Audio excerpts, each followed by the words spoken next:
सभी को राधे राधे। आप सब में विराजमान ईश्वर शक्ति को मेरा प्रणाम। मैं आरोग्यम वेलनेस पाथ से आपकी सारथी प्रतिभा शर्मा। हमने हमारे चैनल पे बहुत सारे कोर्सेज, बहुत सारी चीजों के बारे में आपसे बात करी है। अभी हमारा चल रहा है भगवत गीता के 18 अध्याय के 18 पाठ, जो हमारी छोटी सी सारथी आशका अग्रवाल जी आपको सुना रही है। आप ध्यान से सुने और उसको अपने बच्चों को जरूर सुनाएं। जब भी उनको समय मिले, नहीं तो एक श्लोक जरूर वो पाठ सीख सके, इतना तो उनको जरूर आप सिखाइए। इस तरह से ये छोटी सी बच्ची ने याद किया है और जीवन भर ये चीज उसके साथ चलेगी, क्योंकि गीता स्वयं श्री कृष्ण जी ने अपने मुखार बिंद से अर्जुन जी को सुनाया था। तो जो भी गीता का पाठ, अगर एक श्लोक भी वो याद करता है, तो भगवान श्री कृष्ण उनके साथ चलते हैं। तो कम से कम हमारे बच्चों को एक श्लोक तो आना ही चाहिए, ज्यादा नहीं तो। आज का हमारा जो चैप्टर है, 14वां चैप्टर, आशका जी आप शुरू कर सकते हो। Namaste everyone. I'm Ashka Agarwal from Hyderabad and I am 11 years old. Today we are starting chapter 14 of the Bhagavad Gita.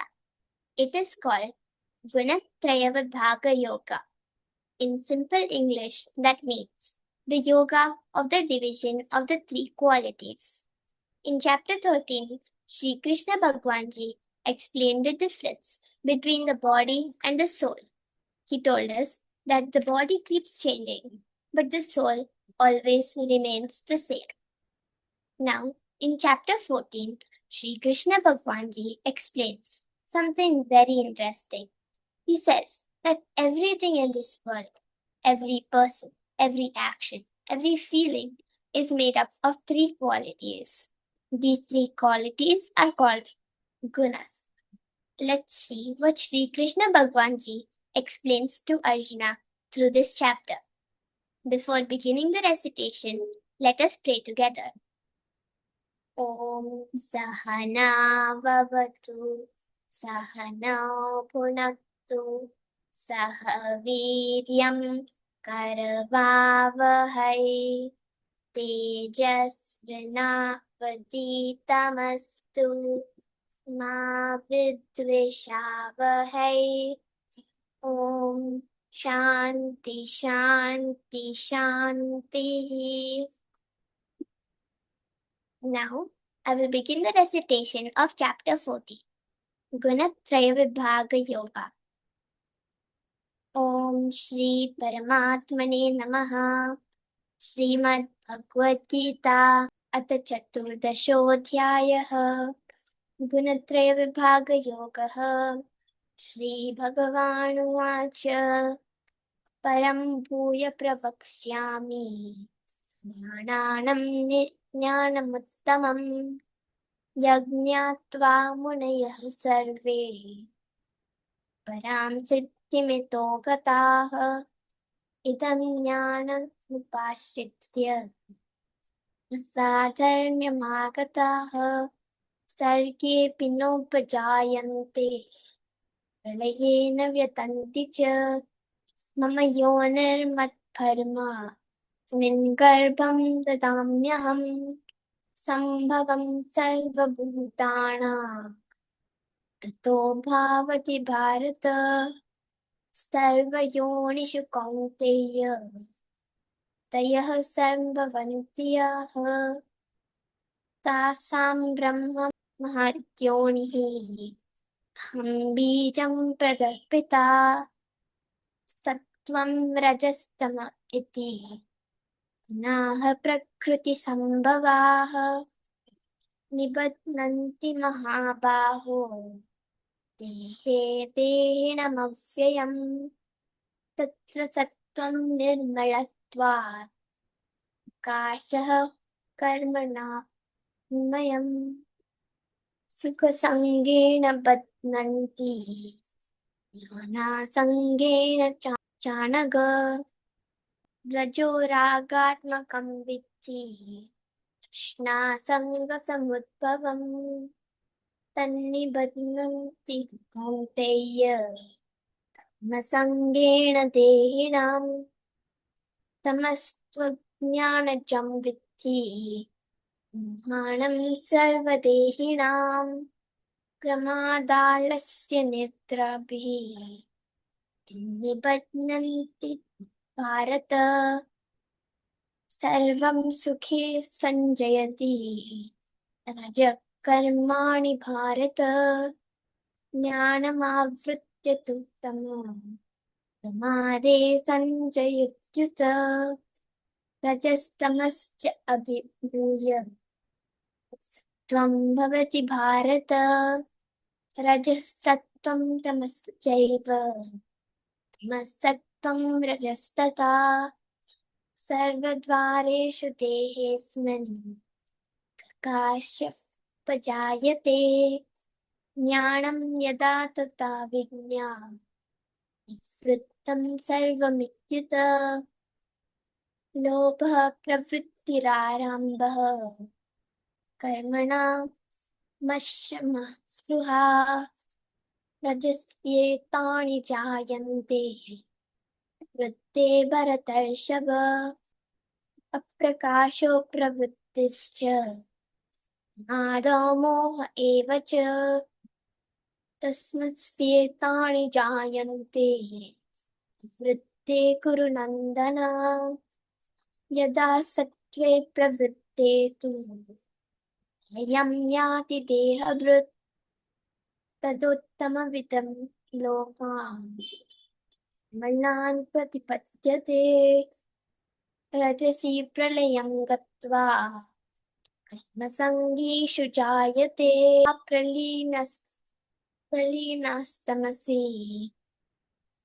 योनिषु जायते कर्मणः सुकृतस्यासु सात्विकं निर्मलं फलं रजसस्तु फलं दुःखम् ज्ञानं तमसः फलं सत्त्वात् सञ्जायते ज्ञानं रजसो लोभ एव च प्रमादं मोहतमसु भवतो ज्ञानमेव च ऊर्ध्वं गच्छत् सत्त्वस्ताः ते तिष्ठन्ति राजसाः जज्ञानगुणवृत्तिस्ताः तो गच्छन्ति तामसाः नान्यं गुणेभ्यः कर्तारं तादृष्टानुपश्यति गुणेभ्यश्च परं वेत्ति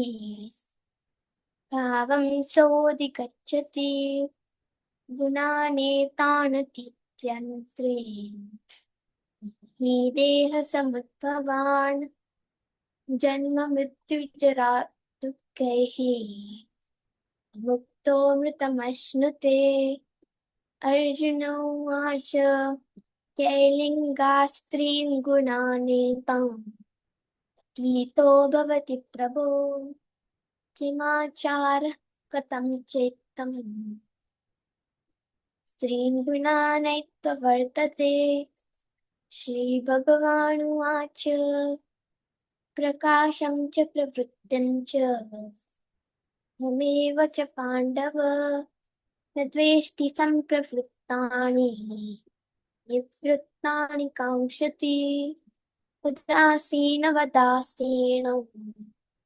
न यो न विचाल्यते गुणा वर्तन्त इत्येव तिष्ठति मे निगते समदुःखसुख स्वस्थः समलोष्टाश्मकाञ्चनः तुल्यप्रियो प्रियोतिरः यनिन्दात्मसंस्तुतिः मानापमानयोस्तुल्यः तुल्यो मित्रारिपक्षयोः सर्वारम्भपरित्यागी गुणातीतः स उच्यते मां च यो व्यभिचारेण योगेन सेवते स गुणान् समतीत्यैतान् ब्रह्मभूयाय कल्पते ब्रह्मणो हि प्रतिष्ठानम् वृत्तस्य वृत्तस्य च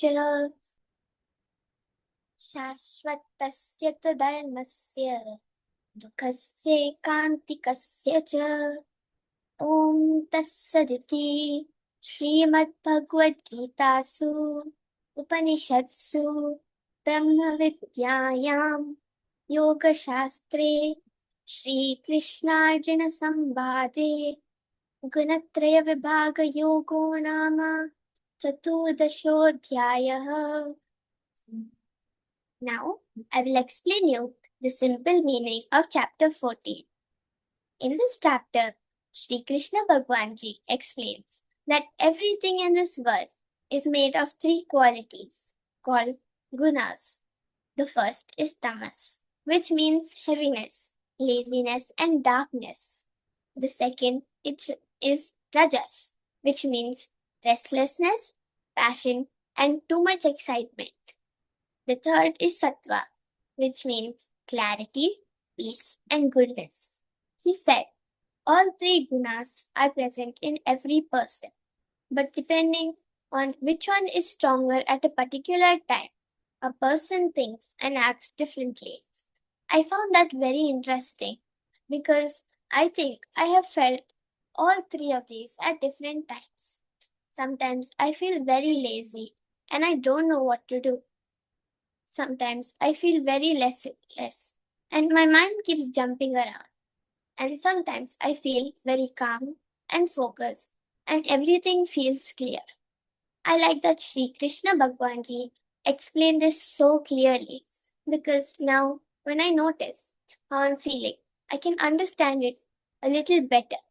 And Sri Krishna Bhagwan Ji says, the one who goes beyond all three gunas becomes truly free and peaceful inside. But I like knowing that these three things exist and that what I feel every day has a name. That is what I understood from chapter 14. Thank you so much for watching and listening today. In the next video, we will begin chapter 15, Purushottama Yoga. If you like this video, please like, share and subscribe. Please also share this with your family and friends. Jai Shri Krishna. बहुत बहुत धन्यवाद आशका जी। इसका simple में मैं अनुवाद कर देती हूँ कि भगवान श्री कृष्ण जी ने इस अध्याय में क्या बताया है। श्री कृष्ण जी बताते हैं कि इसमें तीन गुणों की बात की गई है, सत्य, रज और तम की बात की गई। ये तीन गुण जीवन में जीवात्माओं को संस्कार में बांध कर रखते हैं। जो व्यक्ति इन तीन गुणों के प्रभाव को समझकर उनसे ऊपर उठ जाता है और भगवान की भक्ति में वो जन्म मरण के बंधन से मुक्त होकर परमात्मा को प्राप्त कर सकता है। तीन गुणों को समझकर उनके ऊपर उठो और भगवान की भक्ति द्वारा मोक्ष को प्राप्त करो। यही भगवान ने हमें इस चैप्टर में समझाया है। इसी के साथ हम 15वें अध्याय में मिलेंगे आशका अग्रवाल जी के साथ। सभी को राधे राधे।